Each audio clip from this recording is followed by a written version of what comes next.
ఆయన దూత కావల ఉండి వారిని రక్షించు దేవునికి స్తోత్రము. నీతిమంతులు పశ్చిమల దేవుని దూతల కావలుగా ఉంటారు. నీతిమంతుల్ని ఏ హాని చేయనవరు. ఒకవేళ ఎవరైనా సరే నీతిమంతుల జోలికి ఎవరైనా వస్తే దేవుడు వారు ఊరుకోడు.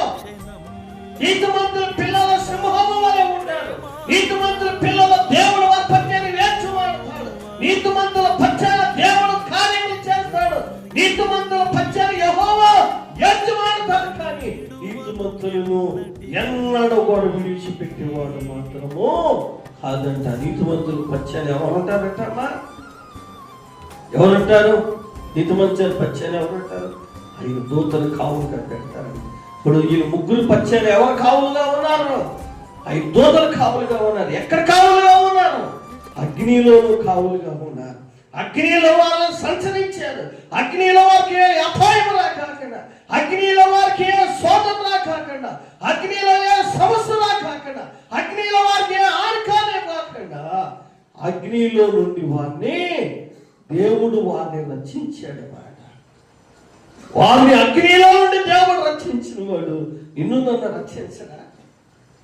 నీకు వచ్చిన శ్రమల్లో దేవుడు నీకు తోడుండడా?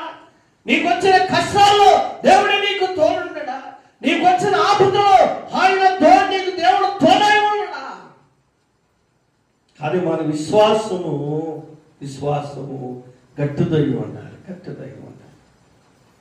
ఈ విశ్వాసం ప్రాణాలు పోయినా విశ్వాసము విడిచిపెట్టుకోలేదు.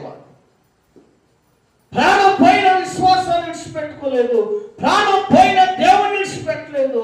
ప్రాణం పోయిన రాజ్యం పడలేదు. ప్రాణం పోయినా కానీ ఎక్కడ వాళ్ళు సందేహించవాలి కాకుండా సవాల్ చేశారు. నా దేవుడు రక్షించగలవాడు అన్నారు. 4 వ్యక్తులు రక్షించగలిగారు. దేవుడు రక్షించగలిగాడు. దేవుని స్తోత్రాలు. ధైర్యము, భయపడకు.